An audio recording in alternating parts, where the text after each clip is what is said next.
Cioè, vabbè, allora a questo punto io non lo presento neanche, si presenta da solo. Grazie comunque per essere qui, amici. Buonasera, mi chiamo Roberto Santi, sono definito il selvatico usarvego, un genovese, perché vengo da quella zona, il medico artista che contrasta le mafie. Ma non vi voglio parlare della mafia medica. Ci sono dei medici in sala? Vi voglio parlare di un bambino che agli inizi del secolo scorso si chiamava Emanuele Ugo, d'Abramo di cognome, figlio di un farmacista. Aveva l'abitudine, fin dai 5 anni, di prendere le scatole delle medicine, aprirle e leggere il foglietto illustrativo. Lui ha imparato a leggere così praticamente, a leggere il foglietto illustrativo, che noi, guarda caso, grazie alla fiducia che ormai abbiamo nella scienza medica, chiamiamo indistintamente bugiardino. In realtà non è così bugiardino come vorremmo. Lì c'è scritto tutto, semplicemente quando apriamo questo foglio, che potremmo utilizzare come lenzuolo se fosse fatto di cotone, c'è scritto tutto, ma è scritto piccolino, come le clausole di un'assicurazione. Flubason, non somministrare ai malati di vaccino, affetti da vaccinopatie. Non lo dico io, lo dico, c'è la Sanofi Aventis, industria farmaceutica svedese, tedesca, non lo so. E quindi il Flubason non va somministrato a chi ha una vaccinopatia, che vuol dire una malattia da vaccino. Ma io, Burioni, vi dico che le malattie da vaccino non esistono. E vabbè, lasciamo perdere. Da dove parte la intuizione del dottor D'Abramo che inventa questa cura di cui stasera vi parlo? Che chiama BIDA, bioterapia infusionale, bio perché biologica, infusionale perché va in vena, del dottor D'Abramo. Parte proprio da quei foglietti illustrativi e lui all'inizio comincia a capire, ha una paziente in Abruzzo, perché lui faceva il medico condotto in Abruzzo. Questa sua paziente ha una depressione terribile, sull'orlo del suicidio, sta prendendo il Prozac, che ha indotto più suicidi di quanti pazienti abbia guarito. E lui ricorda che sul foglietto illustrativo del Samir, lo conoscete? Fatemi un cenno, se no ci rimango male. Samir, ademetionina, è un aminoacido epatoprotettore che però ha l'indicazione come antidepressivo. Lui, che ha studiato con Spammer, è quello che ha scoperto il cervello intestinale. Sapete cos'è il cervello intestinale, no? Cioè è quella idea per cui dentro al nostro intestino abbiamo più cellule nervose che non nel midollo spinale, che è una cosa incredibile. E Spammer è quello che ha capito questa cosa e tutte le conseguenze. Gli ha fregato il Nobel la Rita Levi Montalcini con la sua scoperta sul fattore tumorale. No, perché dovevano darlo all'Italia, perché toccava all'Italia in quel momento lì, perché la scoperta del cervello intestinale ha dato degli sviluppi incredibili nella medicina. Allora comincia a fare il Samir a questa persona, ma glielo fa endovena, perché lui ha capito nel suo corso di farmacia, perché si è laureato prima in farmacia e poi in medicina, e incontra Spammer 3 volte, il più grande farmacologo del mondo di tutti i tempi, che gli fa capire che la terapia per via orale arriva sino al 40% nel sangue. Ne assorbiamo pochissimo. Allora dice, se io gliela do per via venosa, quello che le do arriva tutto. Le fa queste endovene di Samir, chiaramente prima le prova su se stesso. E poi le somministra alla sua paziente. Questa sta molto meglio, molla al Prozac. Non so se molla anche al marito, perché a quel punto non è più depressa, si trova. Questi particolari non li conosciamo, però l'importanza delle etichette. Allora andiamo alla prima. Perché questo illuminato del dottor D'Abramo, e io sono qui perché lui mi ha passato la sua scienza, io sto parlando per lui, non ci fosse stato lui che mi avesse individuato come suo discepolo, perché siamo stati davanti a una pizza mentre mi passava questa conoscenza. Andiamo in un ristorante sul mare a Santa Marinella e dice, guarda Roberto, stasera ti faccio assaggiare qua dei muscoli crudi, muscolo crudo è pericolosissimo, però vabbè, c'hanno dei muscoli crudi splendidi. Tony, vieni, 2 muscoli crudi per me e il collega. Allora, e questo dice, dottor, ciao, i muscoli crudi non ci stanno stasera. Dice, vabbè, cos'hai? Abbiamo spaghetti frutti di mare. Dice, vabbè, porto 2 spaghetti frutti di mare. A un certo punto esce dalla cucina uno con 3 piatti di muscoli crudi. Dice, ehi Tony, e cosa sono quelli? Dice, dottor, se ci dico che non ci stanno i muscoli crudi, non ci stanno. Il giorno dopo ritorniamo lì, arriva Tony al tavolo e dice, dottor, stasera ci sono i muscoli crudi. Cioè, ci ha dato quelli freschi praticamente. Questo era il dottor D'Abramo, perché è morto 3 anni fa. Però io devo portare, per quello che chiedevo se ci sono dei medici, io devo portare al futuro questa terapia perché ho già 65 anni, morirò a 103, questo lo so già, però espandere questa cura capirete che potrebbe essere veramente geniale, come geniale è stata la sua intuizione, perché lui, dopo aver provato il Samir, ricorda altri foglietti illustrativi che aveva letto.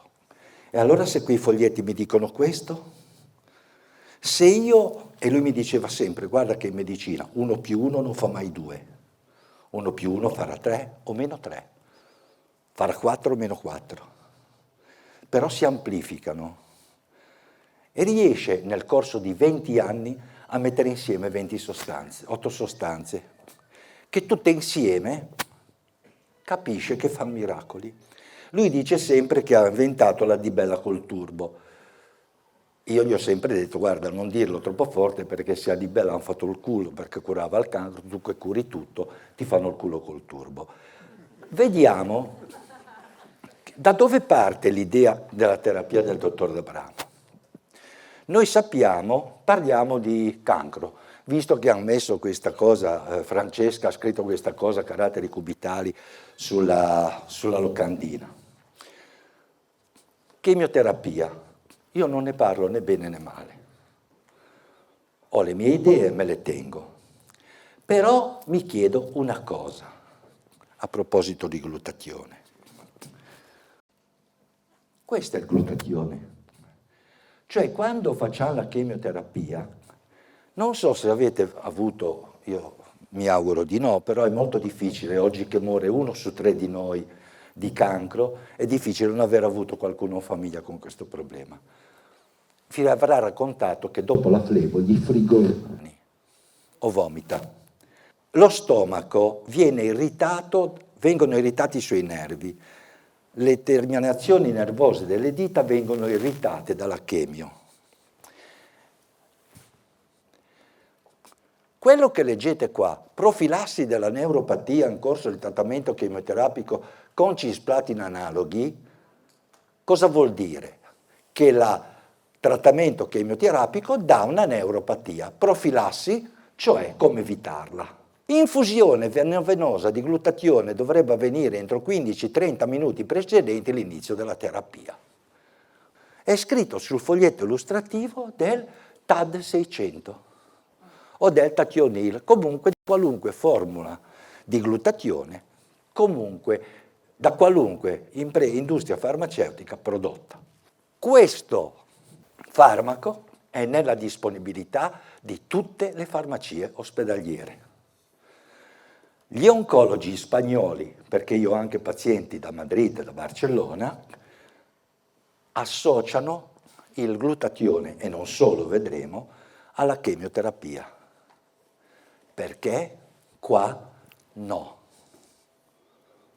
Non ho la risposta. Però so che l'industria farmaceutica, così cattiva, ha messo nelle mie mani uno strumento potentissimo che evita al paziente, soprattutto quelli che fanno terapie per lungo tempo, i leucemici, i linfomi, di diventare zoppi dopo la chemioterapia. Questo glielo evita. Poi per fortuna riesce a rimetterli in piedi, però ci vuole molto più tempo. Se tu lo eviti, profilassi, non ti dà il vomito. Chi fa questa terapia durante la chemio non ha vomito. Perché no? Non lo so. Quando vai alle conferenze, questo ricordaglielo, è nel foglietto illustrativo. Secondo farmaco, il Fluimucil, quello per la tosse, bronchiti, ok? In realtà a questa indicazione, uropatia vuol dire sofferenza dei reni. In un tipico ciclo di chemioterapia con isociclofosfamide, dimidosceto, vabbè, quello che c'è, voi dovreste fare 4 grammi al giorno nei giorni di trattamento chemioterapico, distribuita in 4 dosi da 1 grammo. Chiarissimo, eh? Anche uno non medico saprebbe, avendo le pastiglie lì, come prenderle. Ok? Chiaro, se la fa endovena ancora meglio. Eppure il medico, il vostro medico, nel momento in cui vi dà dell'aspirina o del Brufen, perché avete i dolori, vi dà anche un Pantorc, un lansoprazolo, cioè vi protegge lo stomaco.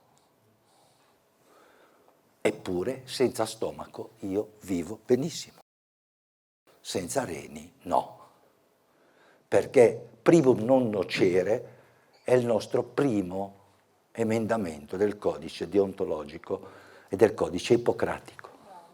Prima di tutto non fare del male. E anzi, me lo ripeteva sempre il mio maestro, se riesci a guarire guarisci, se non riesci a guarire cura, se non riesci a curare consola. Ma qualcosa tu come medico puoi sempre farlo. Questo hai l'obbligo di farlo. Perché? Perché il foglietto illustrativo e la farmacopea, la farmacologia ti dice che la chemioterapia fa male ai reni. Hai un farmaco che ti consente di proteggerlo. L'acetilcisteina poi ha dimostrato anche delle splendide azioni antitumorali dirette. L'acetilcisteina è un antitumorale, splendido.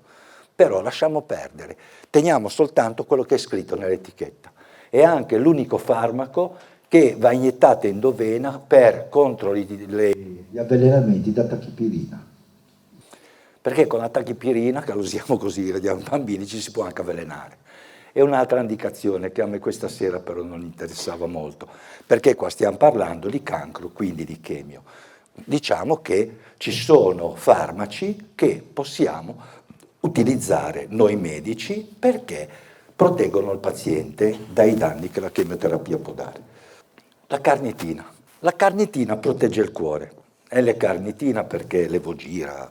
È uscito questo studio che leggete qui, è uno studio italiano dell'Istituto Oncologico di Milano. L'8-10% di chi è sottoposto a qualunque chemioterapia, qua non conta il tipo di chemio, qualunque farmaco, muore per scompenso cardiaco. La carnitina ha dimostrato un'efficacia incredibile nel prevenire lo scompenso cardiaco dopo l'infarto miocardico. Allora proteggiamo lo stomaco quando diamo l'aspirina, ma proteggiamo il cuore che è sicuramente più importante. Quindi noi abbiamo la possibilità di evitare l'8-10% di mortalità per scompenso cardiaco in pazienti trattati con chemio. L'acido folico.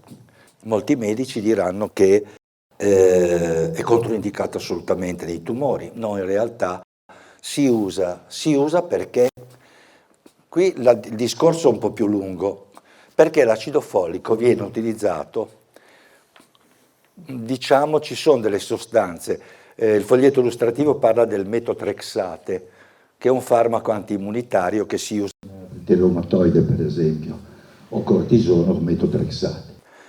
Il metotrexate consuma acido folico. Qual è il compito dell'acido folico? È quello di mantenere in vita il midollo osseo, che è quello che ci dà globuli rossi, bianchi e piastrine. Quando fai la chemio, quando faccio la chemio, mi si abbassano globuli bianchi, rossi e piastrine. Ho l'acido folico a disposizione per poter evitare questa cosa, perché non è giusto diventare anemici per una cura. I miei pazienti spagnoli, ma però qui è una chicca che vi regalo da discutere con gli amici al bar, hanno a disposizione fiale da 865 mg. Noi italiani abbiamo a disposizione fiale da 50. Perché? Non lo so. Ho fatto questa domanda per capire perché i pazienti spagnoli hanno un dosaggio che è 18 volte quello per i pazienti italiani, perché l'acido folico io non lo metto nelle flebo della terapia del dottor D'Abramo. Ho scritto alla Lorenzin, che capisco, proverò a riscrivere alla Grillo, che perlomeno è medico, e ho scritto al presidente della Federazione Nazionale dell'Ordine dei Medici, ho scritto al presidente dell'AIFA, nessuno mi ha risposto. Certo che è molto strano che un farmaco importante, perché ancora oggi un farmaco che può esprimere tutta la sua potenza terapeutica, sia dosato 18 volte di meno per un paziente italiano rispetto ad uno spagnolo. Cioè, se voi vi ammalate in Spagna vi danno 865 milligrammi, se vi ammalate in Italia ve ne danno 50. Perché? Non lo so. Salus Bellatrix potrebbe fare una raccolta di firme per chiedere alla Grillo un ragionamento su questo. La demetionina è quella che vi dicevo prima. Allora, la demetionina ha questa stranezza, no? Protegge il fegato in linea generale. Se si chiama Donamet, scusate la doppia T, non c'entra, trattamento della colestasi negli stati precirotici e cirotici, cioè quando uno ha la cirrosi o precirrosi, insomma epatiti croniche, il Donamet gli fa bene, che è ademetionina. Poi la stessa ademetionina, se si chiama Samir, è registrata come antidepressivo, cioè è indicato nelle sindrome depressive. Non è molto strano questo. Cioè è strano che la farmacopea ufficiale, cioè l'AIFA, registri con due classi terapeutiche così diverse lo stesso farmaco, perché è proprio la stessa molecola. Semmai il problema è che Donamet è dosato a 500 mg, Samir a 400. Però non è questa la differenza. Perché la demetionina è un antidepressivo? All'interno del nostro intestino, nelle nostre cellule intestinali, ci sono delle cellule particolari che si coloravano, quando io ero studente le chiamavamo cellule enterocromaffini, che non vuol dire niente, perché si coloravano di nero, avevano dentro dei granuli neri nella colorazione con l'eosina, che è uno dei coloranti che si usano per evidenziare i tessuti, i nuclei e le cellule. E Spammer scopre che questa cosa è serotonina, l'ormone della felicità. Dici, ma come?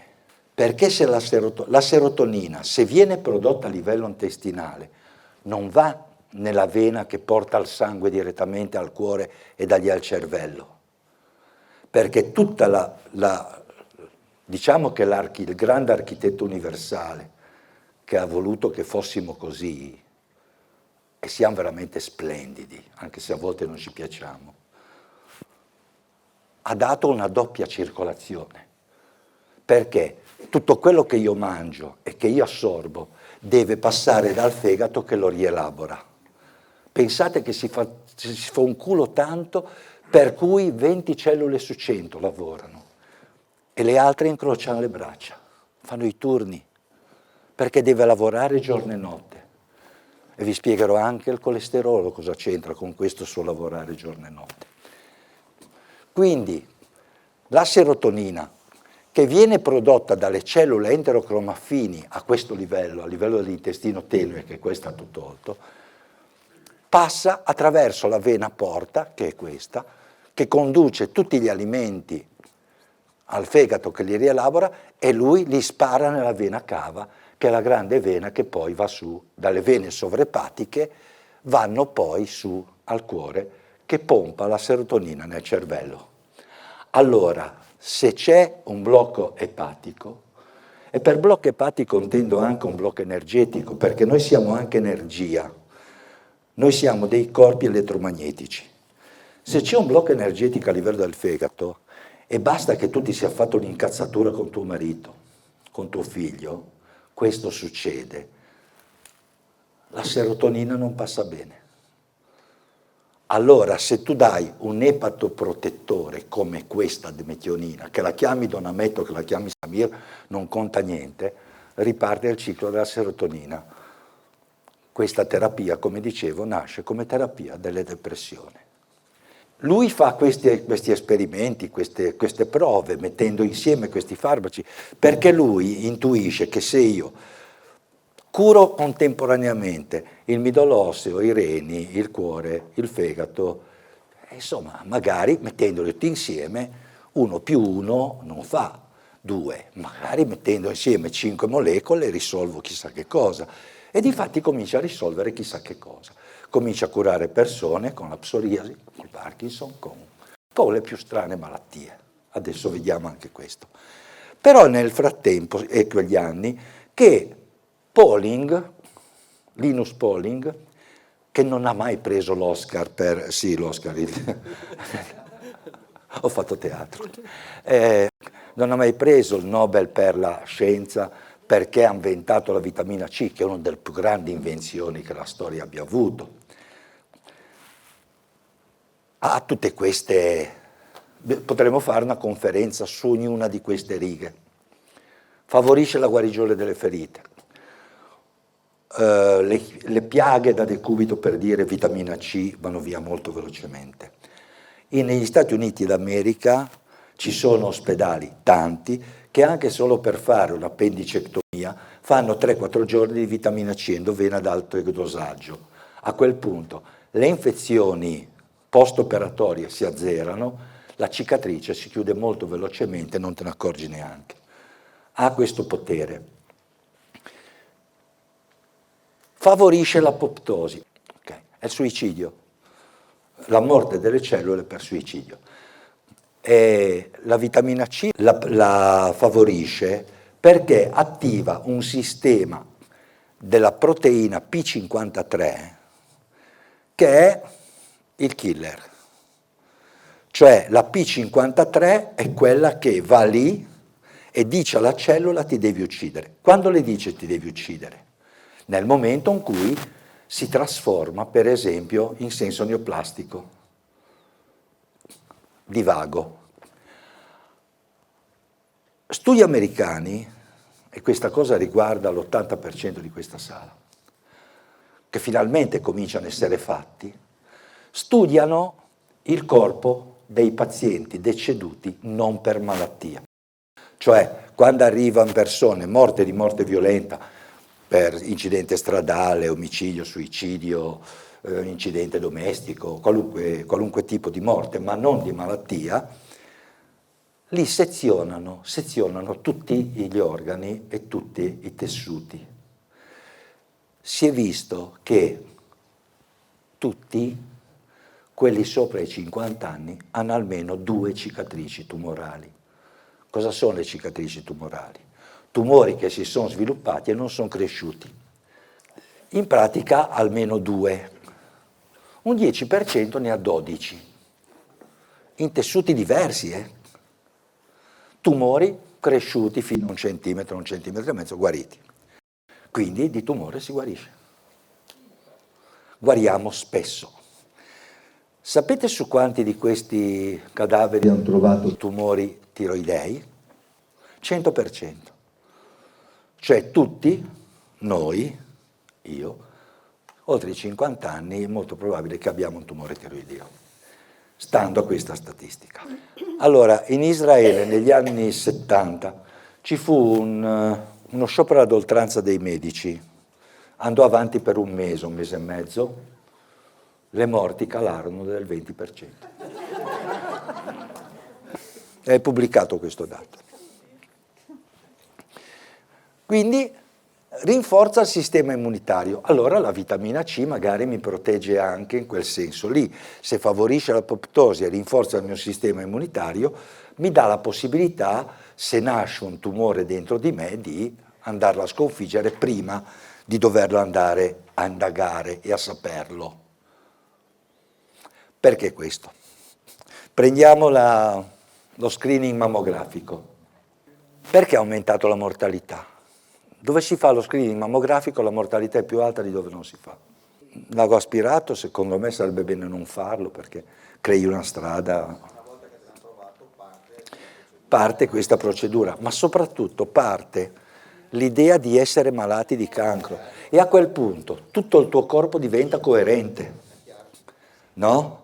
Quindi noi andiamo a scoprire neoplasie che piuttosto e in altre condizioni sarebbero guarite da sé, se i medici non avessero messo le mani addosso. Quindi il sistema immunitario lavora ed è quello che ci mantiene assolutamente in salute, perché la salute è la condizione normale nella quale noi ci troviamo. Noi nasciamo per essere sani e siamo fatti tutti per essere sani. Il casino è mantenersi col glifosato che c'è nella pasta, con l'atrazina che c'è nel riso, con l'M-transglutaminasi che c'è nello yogurt che piace tanto ai bambini. Poi non vi dico nient'altro, se no domani non sapete più che cazzo mangiare. Aiuta quindi nella prevenzione, pare logico, guarisce il microcircolo. Quello della guarigione del microcircolo è un discorso interessante sul quale ci soffermeremo un po', nel senso che vi faccio vedere cosa vuol dire. Come agisce la vitamina C? Per capire come agisce la vitamina C occorre capire come si sviluppa il cancro. Questo che vedete è un tumore al testicolo. Ragazzi, toccatevi.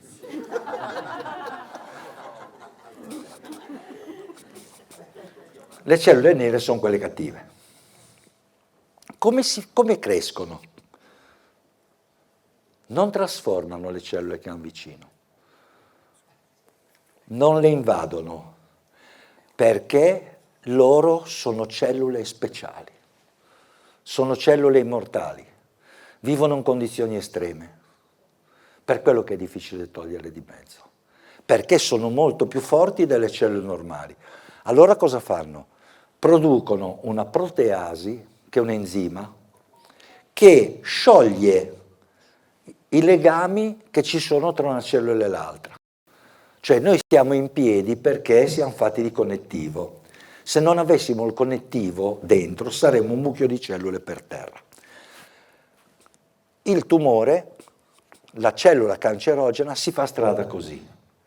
Quindi, prima di tutto, proteasi, cioè enzimi che sciolgono il collagene tra una cellula e l'altra.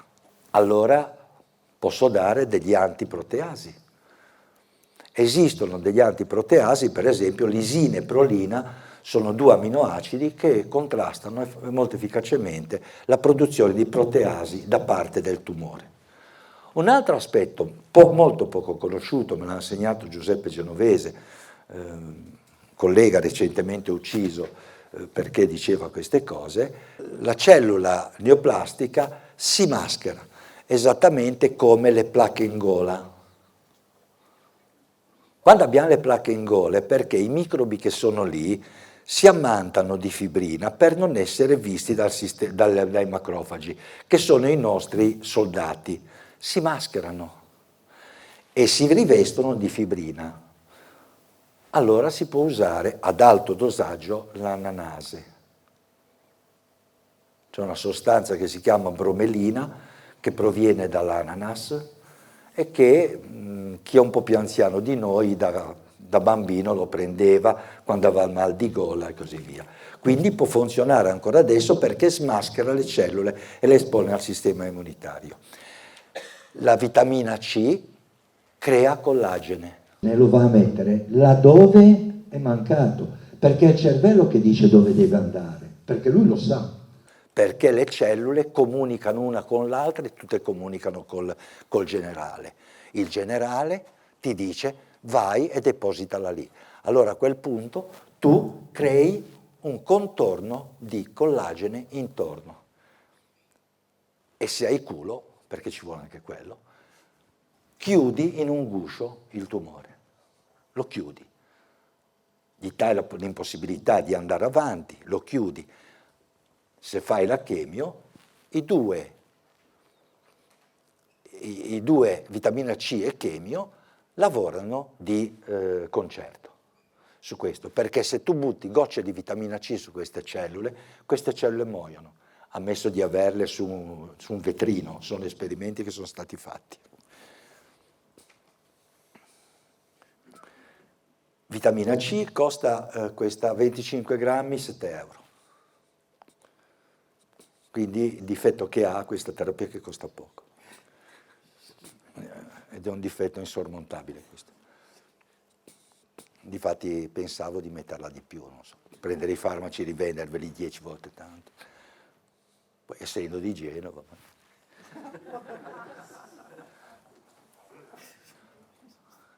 Adesso andiamo. Mettendo insieme queste sostanze, cosa significa il microcircolo? Questo è un piede diabetico, no? Prima e dopo la cura. Questo paziente doveva andare in sala operatoria per farsi tagliare il piede. Cammina ancora con i suoi piedi. Perché è importante il microcircolo? Perché se non c'è microcircolo non c'è ossigenazione. E il piede diabetico è esattamente quello che succede nella retina. Non è che la retina è diversa da questo piede, Non è che il rene sia diverso da questo piede, perché il microcircolo è in ogni organo e in ogni tessuto. Quindi può essere che se tu riesci a ottenere questi risultati, magari il paziente con retinopatia diabetica vede meglio. Magari rivede come non vedeva da tempo, perché la sua retina avrà comunque questo effetto. Microcircolo significa anche le ulcere vascolari. Prima e dopo, qui non puoi mettere, come dicono nei corsi agli infermieri, non so, mercurocromo, betadine, crema e fasciare stretto, perché se fasci stretto togli l'ossigeno. Devi lasciare largo, perché l'ossigeno accorra. E con la vitamina C, con questa terapia, tu guarisci le ulcere venose e le ulcere aterosclerotiche. Chiaramente questi effetti tu ce l'hai anche laddove non si vede. Per esempio, una demenza molto precoce potrebbe essere un danno del microcircolo cerebrale. Allora li stappi. Questa è la risposta a quello che mi avete chiesto prima. Qui già si apre un capitolo. Allora, colesterolo e arterie.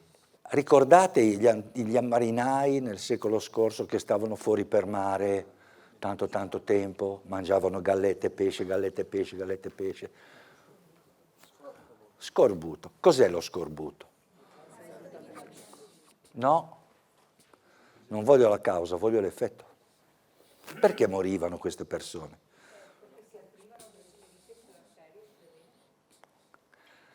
Si aprivano le arterie, cioè si fessuravano talmente le arterie che morivano per emorragia con sangue dagli occhi, dalle orecchie, dal naso, dalla bocca, dal retto, cioè in pratica la rottura della parete arteriosa.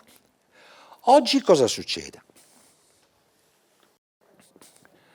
Oggi c'è una carenza cronica perché noi non abbiamo un'alimentazione che ci dia la dose giusta di vitamina C nel tempo. È chiaro che quando loro hanno scoperto lo scorbuto, io non so chi ha avuto l'idea di mettere i limoni sulla barca, perché è così che sono accorti che non gli veniva più.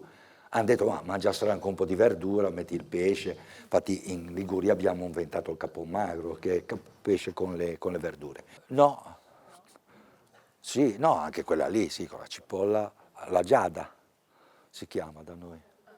Sì. E,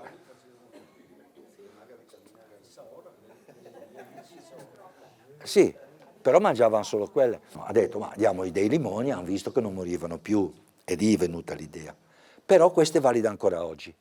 Se noi abbiamo una carenza di vitamine a questo livello, la parete si fessura. L'organismo tende sempre all'integrità. Per cui, quando la parete si fessura, in qualche modo deve tappare la falla. Il colesterolo è la malta che tappa la falla. Quindi, quando è alto, non preoccupatevi. Intanto dovete capire perché è alto. Perché può succedere che questo tipo di placca, abbassando il colesterolo, rimane dov'è. Se non ripari l'arteria, di lì non se ne andrà mai. Allora devi riparare l'arteria, perché l'aterosclerosi è una malattia infiammatoria, non metabolica, e non del colesterolo. Anzi, puoi spegnere un attimo per favore. Il colesterolo è uno dei nostri principali, no, lo stesso, no, l'ho già detto tante volte, è uno dei nostri principali alleati, tanto il Consiglio disciplinare dell'ordine mi ha già censurato per queste cose, è uno dei nostri principali alleati. Il problema è che qualcuno continua ad abbassare il livello del colesterolo normale, perché quando io mi sono laureato era 300, poi è ripassata a 200 più l'età, adesso è meno di 200, da qualche parte anche più basso.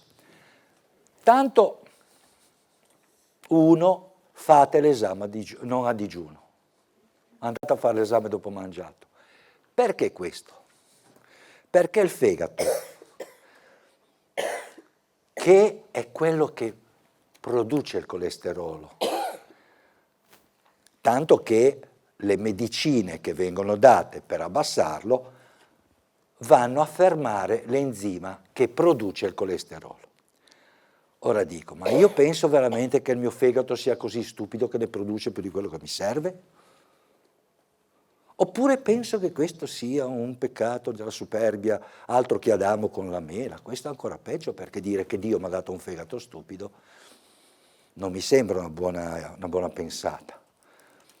Per cui io ho il colesterolo che il mio fegato mi dà. Anzi, perché non la mattina digiuno? Perché il fegato vi vede andare a dormire. Dice, si sdraia, sarà stanco. E comincia a fare un po' di colesterolo. 2 ore, 3 ore, dice, cazzo, non mangia. Guarda qui cos'è sto rumore, russa. Alle 4 ti alzi, dici, finite va in cucina, giri a destra e vai nel bagno. Senti un rumore di acqua che scende, che cosa sta facendo? I reni dicono, tocca a noi adesso. Dice, no, adesso esce dal bagno, dice, ok, va a sinistra in cucina, apre il frigo, no, torna a letto, e allora al fegato, ragazzi, fate colesterolo che domani mattina il generale se lo chiede. Per cui al mattino, quando ti svegli, c'hai il colesterolo alle stelle, perché la notte non hai mangiato. Ho fatto 8 ore, 10 ore di digiuno.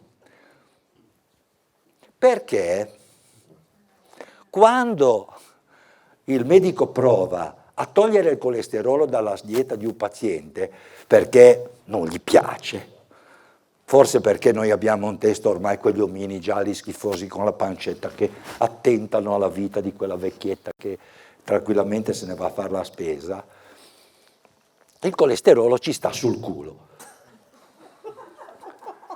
Eppure è il 25% di peso del nostro cervello. È la componente di tutte le nostre cellule. È la base degli ormoni steroidei, estrogeno e testosterone. Ti abbasso il colesterolo non ti tira più. Arriva il colesterolo. Per cui, se hai il colesterolo alto, magari è perché fumi, smetti di fumare e si abbassa. E quando non mangi colesterolo va alle stelle.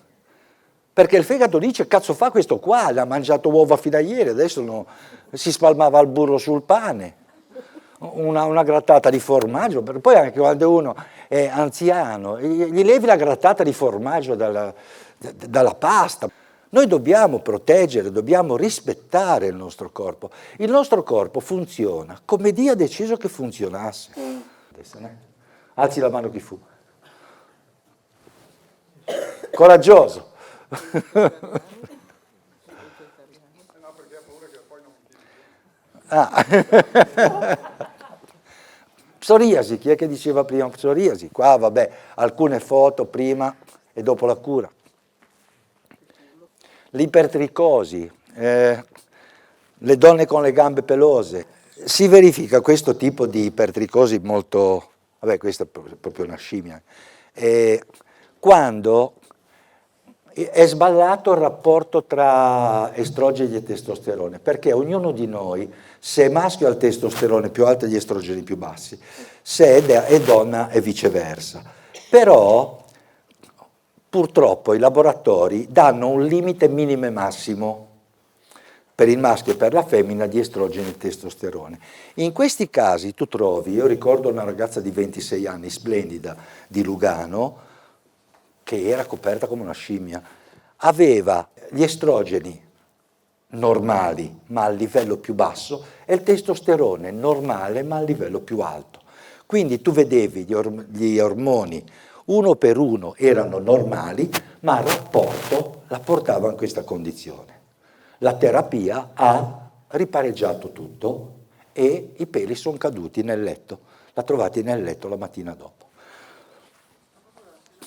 Proprio dalla sera alla mattina? Certo. Io una volta, la Spezia, se non è la Spezia, è già Toscana. Vabbè, metti dove vuoi, al confine. In coma da 20 giorni per un tumore polmonare, 12 metastasi cerebrali e 7 metastasi epatiche. Arrivano i figli dei pazienti, sono stati all'Istituto Tumori di Milano e a quello di Genova, hanno detto guardate, era lunedì, guardate che non arriva sabato. Io sabato mi chiamano, se lo vado a vedere, dico non è morto. Vado a vederlo e mi dicono che quando scendevano le gocce della flebo ha aperto gli occhi. Alla fine della flebo si è alzato dal letto, è andato in cucina incazzato dalla moglie, voglio un piatto di spaghetti al sugo. La moglie preoccupata ha chiamato il suo medico, me l'ha raccontato il suo medico, dice, c'ho il mio marito in cucina che vuole un piatto di spaghetti, ma dice no, non è più in coma, si è alzato, ma fa il diavolo a quattro, io posso dargli, gli farà male, ma che gli farà male, può dargli anche un buon arrosto con le patate. Io lo vedo, arrivo in casa, attraverso il corridoio, vedo uno che legge il giornale seduto sul letto. Gli dico, scusi, il malato dov'è? Eccolo qua il dottor Santi di nome di fatto. Adesso mi deve dire che cazzo ci mette dentro quei boccettoni. Arrivano i figli e dico, ma me l'avete fatta più? A parte che avevo visto le cartelle cliniche, era morto. Dico, ma com'è successo? E guardi, abbiamo fatto la flebo, si è alzato, voleva la pasta asciutta, poi gliel'hanno fatta perché ha detto, visto qua moriva, facciamogli la pasta asciutta, morirà contento. È andata avanti ancora un anno. Io che era il primo, non potevo dire, oh cazzo, cosa è successo? No? E rimanere sorpreso, sì, è normale che si sia svegliato dal coma. Quando esco, recupero l'Aurelia, per non farmi vedere di là, chiamo subito d'Abramo, e dico, oh, si è svegliato dal coma questo qua. Poi dice Roberto, ma noi dobbiamo credere ai miracoli. E gli dico, sì che tu ti chiami d'Abramo e io Santi. Però noi siamo scienziati. E lui mi dice, io ho impiegato 40 anni per capire che la tua funziona, tu hai 40 anni per capire perché. Dico, va bene, per quello che so che morirò molto in là, perché devo capire perché questa cura funziona. Perché lo solo per uno, foglietto illustrativo prima, perché tutti insieme tolgono i peli. Ci stanno facendo una tesi di laurea uno che è stato mio infermiere per la chimica farmaceutica. Quindi lo stanno studiando all'università. Questa è molto tenera come foto. Quando l'ho messo su Facebook tutti pensavano che fossi diventato nonno. I miei figli non mi hanno ancora fatto questo regalo. Morbo di Crohn, la donna che ha partorito questi gemellini aveva il morbo di Crohn e non poteva avere figli perché sennò si sarebbe aggravato e poteva anche morire. È guarita dal morbo di Crohn, ha potuto avere la gravidanza. Adesso preferirebbe non averla avuta perché cominciano a far guai, sono già grandini. La tossicodipendenza, questa è stranissima.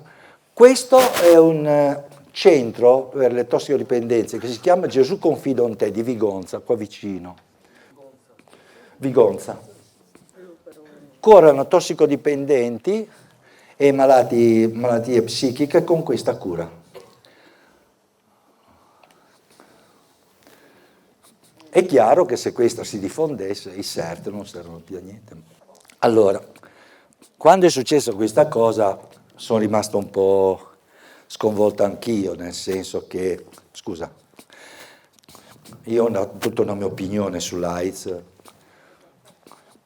fatico a crederci anche perché avendo diversi pazienti ho scoperto che hanno le cariche tanto più alte quanto sono più vicini al centro, al posto in cui vivono.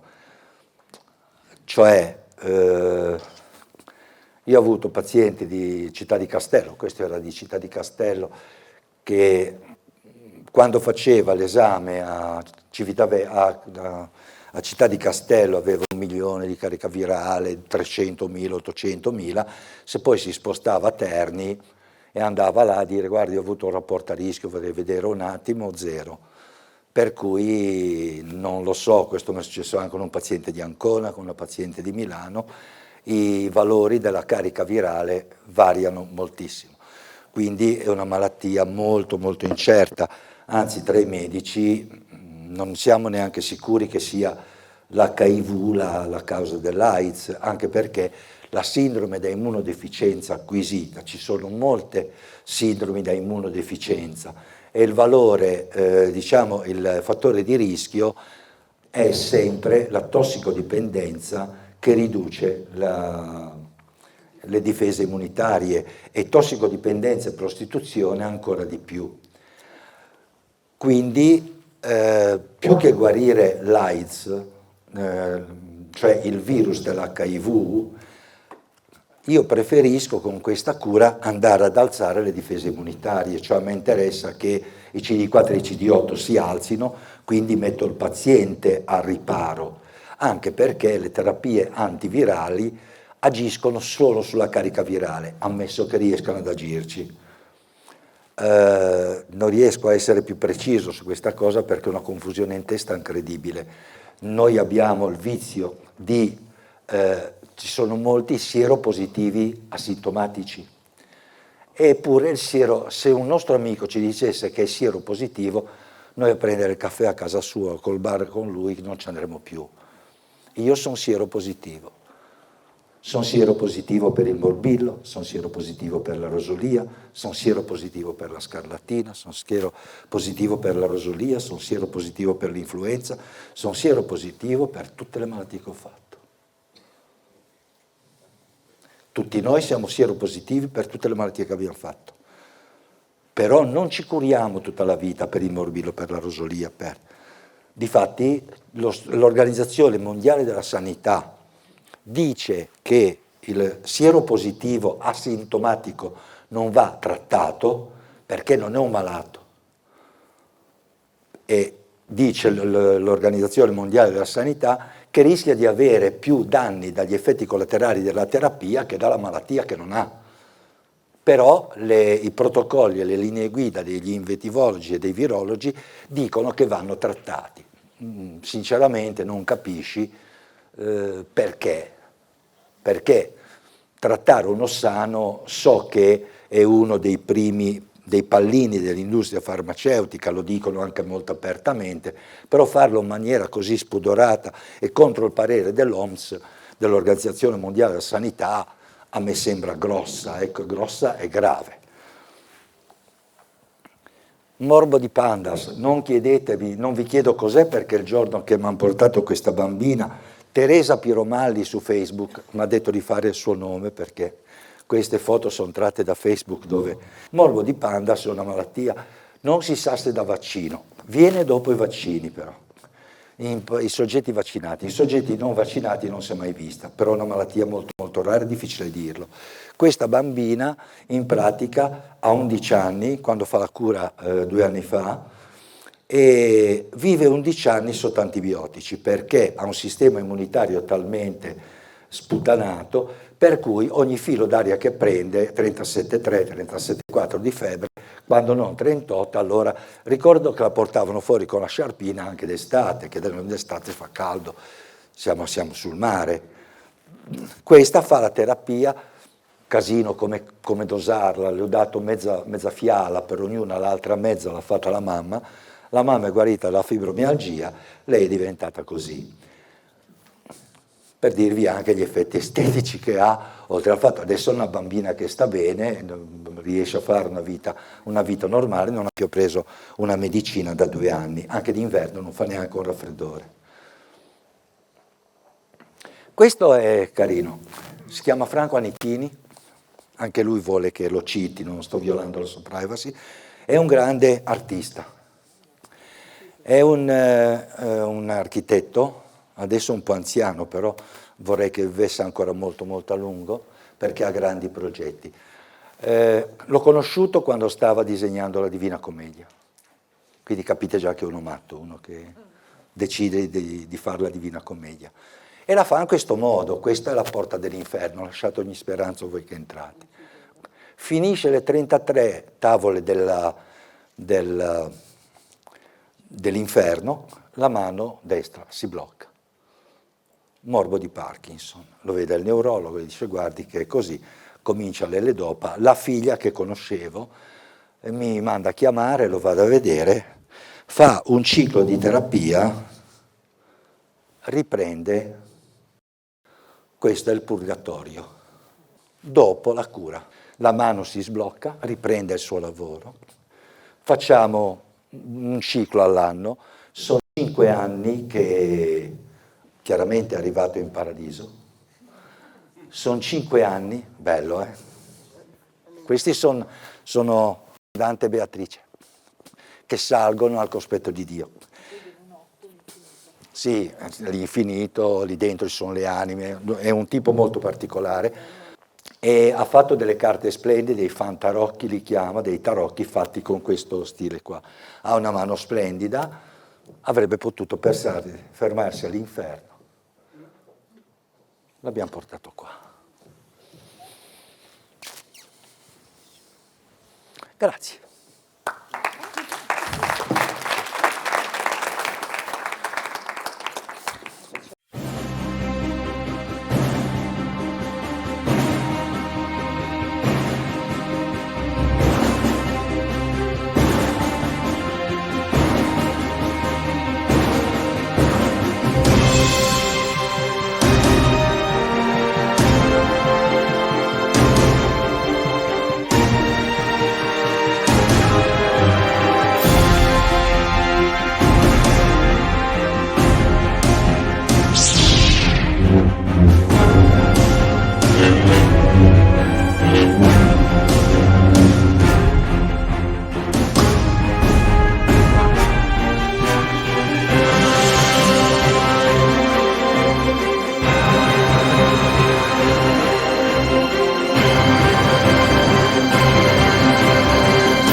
Sono felice di essere qui, ringrazio la Francesca e sono felice anche di conoscerla.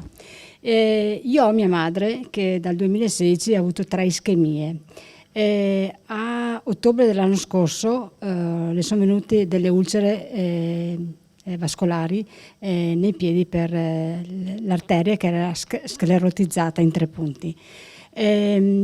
La mamma adesso, ringraziando Dio, non ha avuto paresi, però sempre ultimamente si lamenta spesso di dolori, soprattutto sotto la pianta dei piedi, e ha dolori a un braccio, e penso che sia un fattore di microcircolo, perché lei dice che sente come...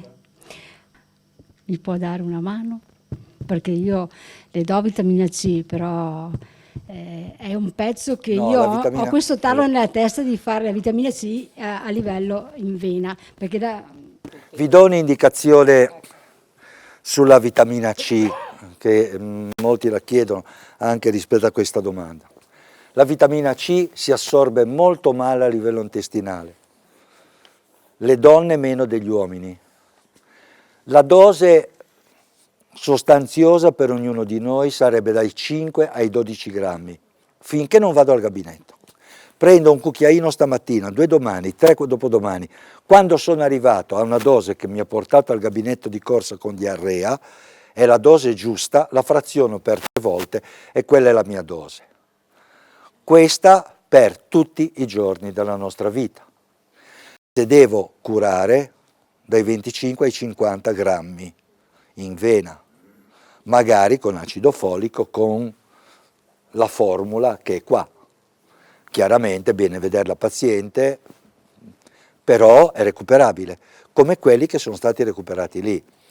Anche perché il problema grosso è andare a curare quello che non si vede, oltre quello che si vede, che probabilmente è tutto l'albero arterioso. Non la produciamo. No, il Signore chiedeva se noi non produciamo vitamina C. Purtroppo siamo gli unici animali che non la producono. No, diciamo tutti gli altri animali non muoiono di infarto. I cani che muoiono quando muore il padrone muoiono di crepacuore, cioè gli si stringe la coronaria ma non si tappa per via dell'aterosclerosi, perché tutti gli animali mammiferi producono, il loro fegato sa produrre la vitamina C. L'ipertensione, le cause e come si cura. Ok, l'ipertensione nel 90% dei casi non si sa in che cosa consista. Potrebbe essere data da cause renali o da altre cause che non conosciamo. Quindi si cura semplicemente il sintomo abbassando la pressione attraverso o il sistema renina-angiotensina o facendo pompare meno il cuore, questo è il beta bloccante, oppure riducendo il sistema renina-angiotensina, che è l'ormone renale che regola la pressione arteriosa. Andiamo ad agire sul livello intermedio, non riusciamo ad agire sulle cause. Quindi abbassiamo la pressione attraverso i livelli intermedi o facendo pompare meno il cuore. Questa terapia, io dico sempre ai pazienti ipertesi di controllare, perché a volte la regolarizza, ma non sono sicuro che curi l'ipertensione, non l'ho mai detto. Però con la citicolina, aggiungendo certe sostanze, può essere anche da 500 mg, 1 grammo, a seconda del livello di ipertensione, può essere che la regolarizzi. Quando la regolarizzi, non so perché, non viene più. Diciamo che se può essere che uno ha una malattia che io non ho mai curato. La vitamina C sintetica è identica al suo omologo naturale e per quanto mi riguarda mettere la rosa canina in vena o il succo di limone non è agevole. Diciamo, tu ancora sai che c'è un'industria, no, ci sono 2 farmacie che fanno la vitamina C a dosaggi alti, sono non a caso a Milano, perché a Milano c'è l'Istituto Nazionale di Sterilizzazione che garantisce la sterilità flacone per flacone e visto che deve essere trasportata refrigerata, perché la vitamina C è sensibile al calore, alla luce e all'aria, quindi non deve esserci aria nel flacone, devono essere i flaconi scuri e deve essere trasportata refrigerata. Farlo da Roma sarebbe un casino, i costi, cioè flaconi di vitamina C tengono riescono a tenerlo a 7 euro da 25 grammi, cioè quello della Bayer costa 8 euro 3 fioielli da uno, ecco, per dire. Quindi in pastiglie devi prendere un bel po', perché la pastiglia di Cebion ti soffi il naso, va bene lo stesso, ecco, perché non ti toglie neanche il raffreddore la pastiglia di Cebion. La terapia può essere utile per qualsiasi stadio o in cosa consiste esattamente? Cioè se abbiamo già uno stadio avanzato, una fase avanzata, tipo, adesso mi sembra di ricordare, non so, il Parkinson si divide in vari stadi, no? Arriviamo al Vabbè, quarto diciamo che è il che non- peggiore. Se siamo già un terzo avanzato, ad esempio. La malattia è più difficile da curare quanto più avanzata. Come se si impossessasse di noi e che ti usurasse. Quindi è più facile curare una malattia grave che dura da poco piuttosto che una malattia meno grave che dura da tanto tempo. Per quanto riguarda il Parkinson, c'è chi non ha addirittura il tremore, c'è chi finisce con la rigidità, con una sedia a rotelle dopo 5 anni. Si prova, questo qua l'abbiamo preso all'inizio, quello che avete visto. La terapia in cosa consiste esattamente? Cioè, viene fatta un'infusione in vena? Cosa? Viene fatta un'infusione, in pratica io faccio una prescrizione di farmaci, 3 in particolare che uso molto molto spesso, sono nella farmacia di Milano perché uno è il fruttosio 6-difosfato che dà energia, fruttosio dà energia immediata, il fosforo è del bifosfato, è la benzina dei nostri mitocondri. Cioè in pratica cellula per cellula noi facciamo respirare meglio i polmoni delle cellule, che sono i mitocondri, perché noi respiriamo ossigeno ma bruciamo fosforo. Nel ciclo di Krebs, se qualcuno ha fatto un po' di biologia, quello dell'adenosin trifosfato, adenosin difosfato, perde un atomo di fosforo, dà energia, lo riprende e quando lo perde dà energia. Noi diamo energia ad ogni cellula attraverso questo ciclo. È il ciclo vitale questo farmaco sempre. Il glutatione, che in commercio c'è a 700 mg, la farmacia, dove mi rivolgo io, che è la Metalla, l'unica che lo fa, è 3,5, cioè in pratica 6 fiale. Come dimostra l'esempio in Spagna degli 865 mg dell'acido folico, noi medici non dobbiamo aver paura di alzare i dosaggi rispetto a quelli consigliati se il farmaco comunque è sicuro. Perché qual è il vantaggio di questa terapia? Che poi è quello che ha scoperto D'Abramo strada facendo, che nel momento in cui io uso un farmaco di questi, milioni e milioni di persone l'hanno usato. Quindi se doveva uscire un effetto collaterale sarebbe già uscito. Quindi sono farmaci sicuri, perché soprattutto tu devi non arrecare maggiore danno al paziente. Poi nelle malattie neurodegenerative come il Parkinson, la vitamina C deve essere a livelli piuttosto alti. L'aceticolina puoi usarla perché migliora la circolazione e l'interconnessione tra i neuroni.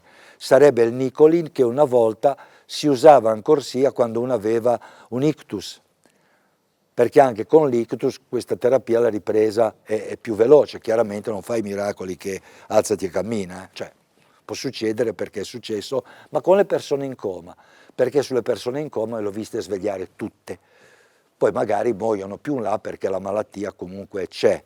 L'effetto, perché ha questo effetto, penso che sia l'effetto energizzante dell'esafosfina che poi dà questo. Sul discorso del Parkinson devi magari insistere un po', perché quello che ha fatto l'inferno, ha fatto un ciclo, si è rimesso a disegnare.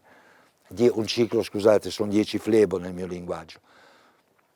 Magari lì ne servono altre 10 dopo 2 mesi.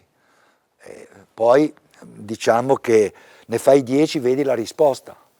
Anche perché io costo poco, ma i farmaci costano no, neanche tanto, perché un 10 flebo possono costare 300, 350 euro, 360, 370. Quindi rispetto a certi farmaci, alle vette che riescono a raggiungere certe terapie, è poco davvero. Quello che mi fa incazzare è che a Roma c'è un ospedale che le dà ai miei pazienti Io ho curato dei miei pazienti carcerati perché mi ha messo in galera dopo che ho detto che la sanità è gestita come la mafia, visto che il giudice mi ha dato ragione, mi ha messo a fare il medico in carcere. Quando non conoscevano questa terapia ho curato uno con l'artrite reumatoide. Quando poi sono accorti che questo saltava come un grillo non mi hanno più dato i farmaci, però io l'ho preso dalla farmacia del mio ospedale. E questo rende più amaro il ragionamento. Cioè, perché l'ospedale no? Perché non è sperimentata. Ma cavolo, se vuoi sperimentarla, la sperimenti. Prima ha parlato della psoriasi, è una malattia autoimmune molto importante, forse. Forse autoimmune, no? Non so. E cosa potrebbe spiegare insomma, su questa malattia? C'è qualche rimedio, c'è qualche... Ma guardi, io le posso dire, quello guarito dall'AIDS aveva avuto la psoriasi da bambino, era su una sedia a rotelle quando ha cominciato, dopo 3 flebo si è alzato. Aveva l'artrite psoriasica. Comunque con la sua cura si può guarire. Sì. Bene. Ci si può alzare dalla carrozzella. E la psoriasi stessa proprio, cioè le chiazze, quello... Guarisce. Sull'autoimmune ho qualche dubbio perché nel momento in cui la cellula è infiammata il sistema immunitario non la riconosce più, la aggredisce, ecco, ma non è che il sistema immunitario impazzisce e va contro le nostre cartilagini, c'è qualcosa a monte che probabilmente è sempre l'infiammazione, per cui se togli l'infiammazione vai prima del movimento immunitario. Lo streptococco aureo. Piacere, Santi. Piacere. Che cosa si può fare? Dove ce l'ha? Non ce l'ho io, un mio familiare. E deve fare delle operazioni, le hanno sconsigliato assolutamente perché come tagliano questo aggredisce la parte che viene operata, tipo protesi al ginocchio, all'anca, queste cose. Con lo streptococco aureo, dicono tutti i medici, non è conveniente perché complica la situazione. Ma io direi lisina e prolina come antiproteasi che lo bloccano perché comunque fa quella via, e vitamina C ad alto dosaggio per rinforzare il sistema immunitario, per fargli combattere da sé il germe. Ma ce l'ha dappertutto in questo modo. A questo punto sì, perché quando viene... Ma le hanno fatto l'esame del sangue? Cos'è? Sì, sì. Una setticemia, no? No, le hanno trovato questo streptococco aureo. Eh sì, ma dove? In gola? Ce l'aveva prima in bocca, poi dove è stata operata, adesso non mi ricordo esattamente, ma gliel'hanno trovato con un esame del sangue nel momento in cui aveva la febbre e le hanno diagnosticato questo, insomma. Gli esami ce l'ha? Sì. Il titolo sì. Antistreptolisinico quant'è? No. Adesso io non mi ricordo i termini. Cioè, bisognerebbe vedere gli esami, sì. Così non le so dire. Uh-huh. È una cosa molto strana. Come? Una cosa strana che uno non riesca a difendersi da sé. No, perché c'è anche una eresipela, ci sono altre complicazioni, insomma. C'è una eresipela e altre a livello cutaneo. E sarà resistente, ce ne sono un sacco di batteri resistenti ormai. Allora lei mi ha detto lisina? Lisina, prolina, ma semmai poi glielo scrivo. Va bene, grazie. Anche dove andarseli a prendere, perché non è facile. Volevo chiedere sulla fibromialgia che prima parlava, con la vitamina C e la cura che danno col Samira anche abbinata. E c'è un nesso fra questa fibromialgia, che chi dice che non si sa bene che tipo di malattia sia, e tutte quelle persone che oggigiorno sono coinvolte con dolori dappertutto e che non sono diagnosticabili, da cosa può essere dovuto e che nesso c'è fra tutti questi dolori, fibromialgia, che dicono che appunto non è una malattia e che cura. Allora, è una malattia e come? Nel senso che Generalmente quando alle malattie viene dato il nome del sintomo è perché non si sa cosa sia. Dire fibromialgia vuol dire dolore alle tessuti fibrosi e ai muscoli. Cioè in pratica descrive il quadro clinico. Non si sa da dove venga, non lo so neanch'io. Qualcuno l'ha messo in relazione alla depressione, ma io sfido a non essere depresso uno che ha dolori dappertutto tutti i giorni. Quello che posso dire è che tutti quelli che abbiamo curato con questa cura, con la fibromialgia, sono guariti. Il dosaggio bisogna vedere gli esami per capire fin dove ci si può spingere. No. Se lei ha gli anticorpi verso la ricchezza, che poi è il germe che la zecca posa sulla pelle, lei è a posto. È probabile che se viene aggredita da un germe dello stesso tipo, lei a quel punto è già immunizzata. Buonasera dottore. Buonasera a lei. Praticamente io sono quasi 10 anni che prendo l'acido ascorbico ad alti dosaggi e comunque trovo, allora intanto sto benissimo, l'unica cosa è una disfunzione all'acidità di stomaco, non so se potrebbe essere la problematica di questo alto valore che mi dà, specialmente di notte, magari mi sveglio alle 3 e mi viene su questa, dopo durante il giorno magari non soffro più, però... Con quanti cuscini dorme? Come? Con quanti 2. cuscini dorme? 2. Devo stare alto, se no... E niente, o abbassa le dosi o le tampona con bicarbonato. Allora, adesso ho fatto quello... Se lo tampona col bicarbonato non dovrebbe succedere. È l'unico fastidio che ho comunque da 10 anni. 10 anni che non mi vede il medico. Prima avevo abbastanza patologie, bronchiti, mal di gole e l'allergia pazzesca che è passata. Certo che passa. Sì, comunque non devo associare alla vitamina C questa acidità. Cioè, è normale che la vitamina C dia bruciore di stomaco, se non la tampona in qualche modo, perché ha un pH di 1,2. È una molto molto acida. Grazie. Buonasera, volevo sapere vitamina C liposomiale, rispetto all'acido ascorbico, a parte la differenza di prezzo, vale la pena per questo motivo o no? No, nel senso che è più assorbibile, è meglio assorbibile, però se arrivi al dosaggio giusto ci arrivi anche con la vitamina C normale, perché poi è anche questione di prezzo per un qualche cosa che secondo me va fatto, come diceva il Signore, tutta la vita. È un'integrazione che noi dobbiamo fare perché ormai la nostra alimentazione non ha più sufficienti livelli vitaminici che a noi servono e i livelli indicati dalle tabelle internazionali sono delle cazzate. 68 mg per persona e l'aspartame 1 grammo per chilo, che poi nei ciupa ciup dei bambini, insomma, l'aspartame è cancerogeno, la vitamina C ti protegge, per cui alzi uno, bassi l'altro e poi moriamo tutti di cancro. Ecco, cioè, alla fine è il Codex Alimentarius che dice questo. Scusi, io un po' di anni fa ho partecipato, fiancheggiato più che altro un gruppo che si occupava del problema dell'HIV. Siccome lì ha fatto quell'inserto, praticamente mettevano in dubbio l'esistenza di questo virus.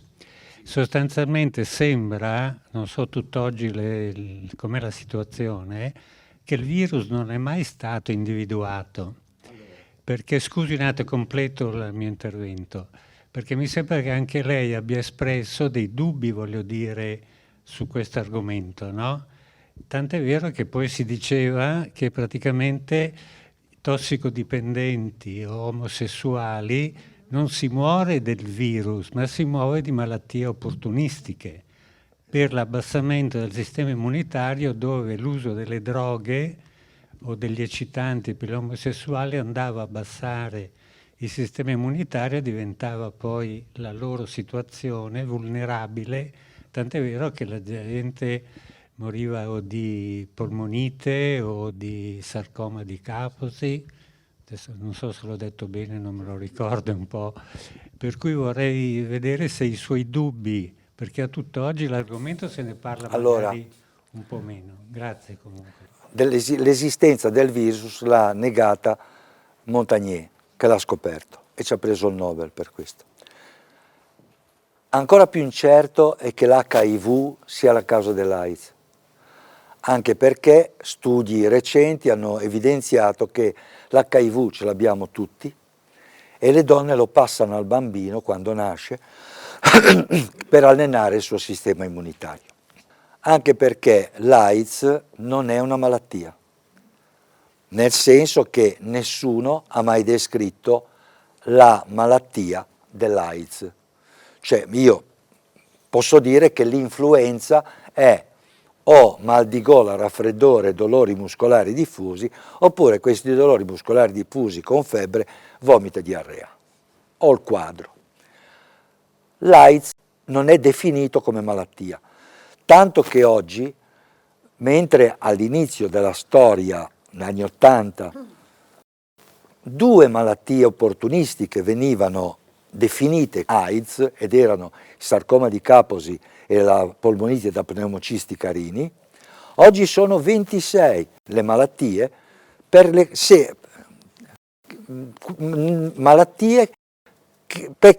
se tu muori per quelle malattie dicono che sei morto di AIDS. Se sei sieropositivo, cioè se io sono sieropositivo e muoio di tubercolosi, la causa di morte diventa AIDS. Se io non sono sieropositivo e muoio per tubercolosi, la causa di morte è tubercolosi. Problema qual è? Ci sono paesi africani dove muoiono come le mosche per la malaria, ok? Però lì sono obbligati a scrivere AIDS sulla causa di morte, perché non lo sanno neanche se sono sieropositivi, perché non hanno i soldi per fare il test. Quindi una malattia che non ha un nome e che ha bisogno di farsi nominare da 26 malattie per poter esistere, io qualche dubbio che esista ce l'ho, perché una persona che è malata di malaria, poi se è sieropositiva comunque era malata di malaria. Non è che tutti i sieropositivi di qualunque cosa muoiano, devono essere definiti come AIDS, soprattutto se poi avevano la carica virale zero, cioè i dubbi vengono per queste cose. È la stessa medicina che ti lascia questi dubbi e tu non sai mai che quando leggi sull'Lancet che il 50% delle informazioni date ai medici è falsa, tu rimani lì come uno scemo e dici ma io che cosa sto dicendo ai miei pazienti? Quando Garattini dice che il 50% dei farmaci sono inutili e tu dici ma io quelli che sto usando sono nel 50% che ha detto lui oppure no?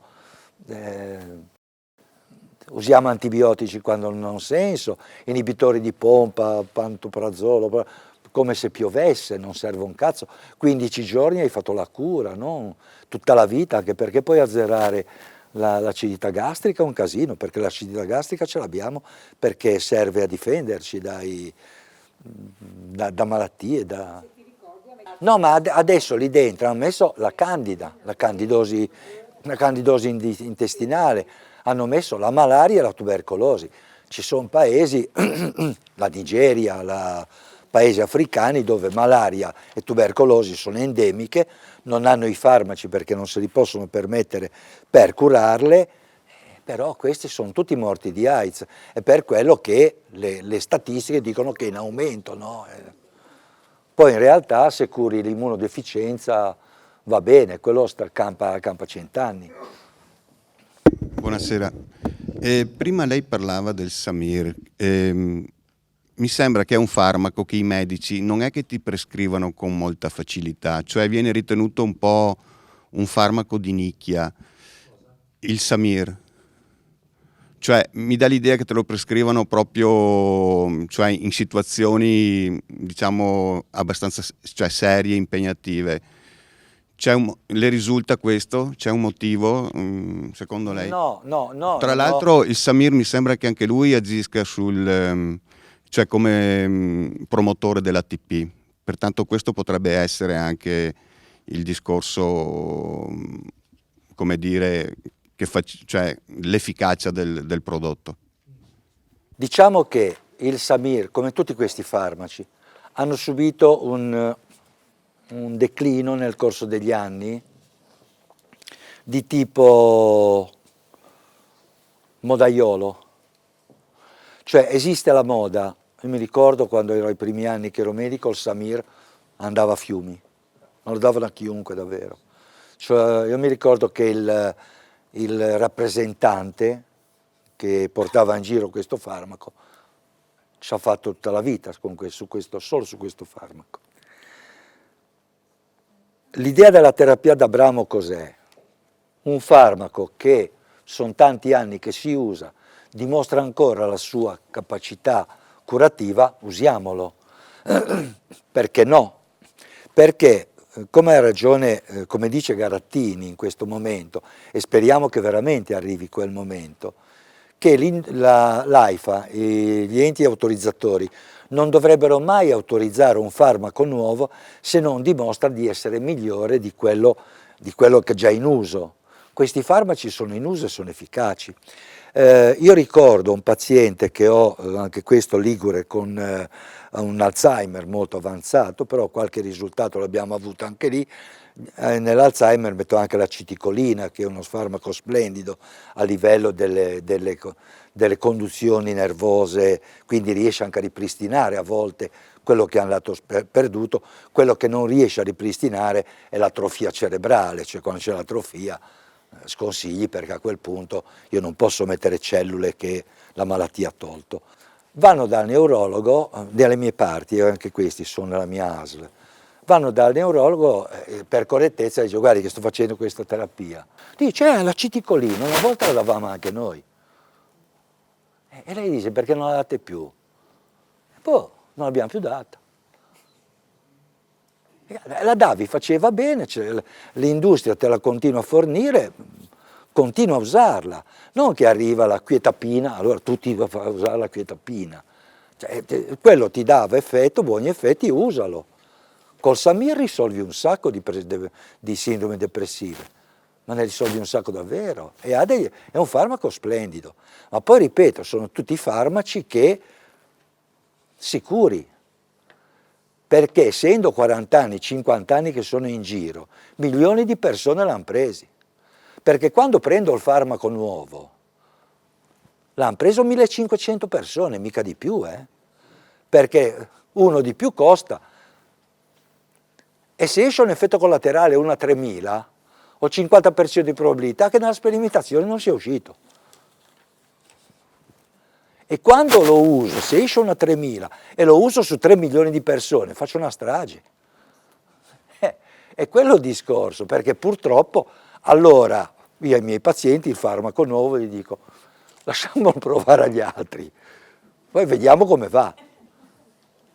Vabbè scusa, il tuo paziente ti paga, lo proteggi, che cazzo. Scusa. E no, perché il farmaco nuovo sai come va. Cioè, lo provate 10 di voi e poi tutti gli altri, perché qua non è uscito niente, magari l'11° moriva, però non è morto perché l'hanno fatto solo su 10. Però se lo fai sugli altri, bene, ti escono 8 morti. Amiodarone, dronedarone. Questo. Vabbè, un farmaco per ridurre gli attacchi di tachicardia in corso di fibrillazione atriale. C'è un farmaco che viene usato come questi, da 60 anni, 70 anni, che si chiama cordarone. Magari qualcuno che ha avuto un parente cardiopatico se lo ricorda ancora. Cordarone funziona molto bene. Fanno uno studio multicentrico col dronedarone, che è la molecola dell'amiodarone modificata un pochettino. Cosa succede? Che esce con gran cassa di tamburi e bande che il dronedarone è superiore all'amiodarone nel trattamento della riacutizzazione di fibrillazione atriale. Tutti i cardiologi del mondo lo mettono come farmaco di prima scelta. Dopo un po', medici un po' più teste di cazzo come me, vanno a vedere i lavori origine. Cosa sono i lavori origine? Ho avuto un padre sordomuto, quindi riesco a spiegare. No, l'ho avuto per... Cosa c'è da ridere? L'ho avuto veramente.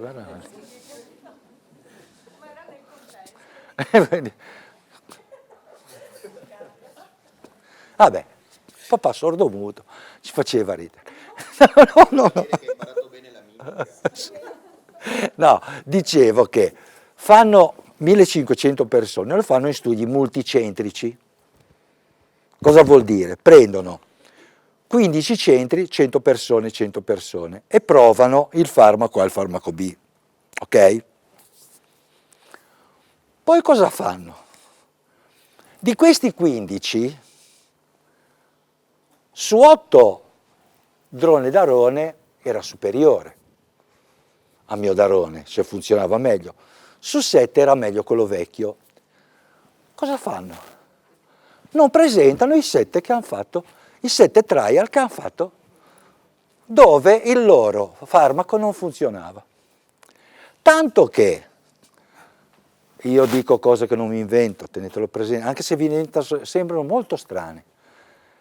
Il British Medical Journal, che è il giornale dell'Associazione Medica Britannica, uno dei più liberi, perché? Perché non mette pubblicità di farmaci sulle sue pagine, lancia una petizione mondiale che si chiama All Trials.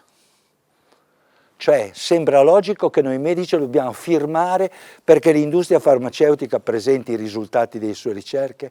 Sì, c'è in corso una raccolta di firme mondiale di medici che chiedono di avere i risultati di tutte le ricerche. Ma nel caso del Dronedarone cosa succede? Che nei studi che lasciano perdere c'è un 13% di mortalità non spiegata per arresto cardiaco. Lascio salire la tensione. Cosa succede? L'EMEA, ente europeo per l'autorizzazione dei farmaci, a Sanofi Aventis, sei stata cattiva, 1 miliardo di multa. Ma il Dronedarone è ancora farmaco di prima scelta. Se avete la fibrillazione atriale, non prendete il Dronedarone. Le liquis sono un'altra cosa, serve a fluidificare il sangue, non c'entra con questo. Gliel'hanno dato anche perché ha quei problemi lì. E allergie. Con questo tipo di terapia si ottengono risultati, si riesce a fare qualche cosa? Sulle allergie sì, sulle intolleranze no. Anche perché io mi sono messo a fare, convinto da un congresso, l'analisi del bulbo del cappello che mi dice le intolleranze. Le intolleranze variano continuamente. Tanto che sono convinto che non esistano. Sì, che esiste l'allergia. Esiste, perché la patologia c'è, perché nel senso sì, c'è il riscontro, ma la causa forse, non capisco. No, la intolleranza non è un'allergia. Uno non è intollerante sempre alla stessa cosa. Io faccio l'esame del bulbo del cappello che mi dice a che cosa è intollerante uno, poi mi dice anche se mancano delle vitamine, se dovresti farlo tu. Questo tipo di cosa ti indica in maniera precisa metalli, minerali, le frequenze a cui siamo esposti. Esatto. E quindi l'allergia la puoi curare, l'intolleranza no, perché l'intolleranza è ballerina. Poi ti dico, molti sono convinti che l'intolleranza in realtà non esista, perché se tu sospendi per un po' quell'alimento, magari ne hai mangiato troppo, il tuo organismo lo rifiuta. Io difatti quando vedo nelle intolleranze vengono generalmente fuori gli alimenti che uno preferisce. Non è così? Un abuso di quell'alimento. Esatto, crea poi un rifiuto perché ti dice ok, tu mi dai tutti questi alimenti, per favore varia un pochino, cambia. Per cui non è sempre la stessa. E io lo verifico con un test che è molto affidabile. L'allergia invece sì, perché è allergica a tutto? No, al polline, quando adesso comincia il cambio stagione, ciao. Vabbè, quella si può curare. Bene, signori, ringraziamo. Grazie. Grazie a voi.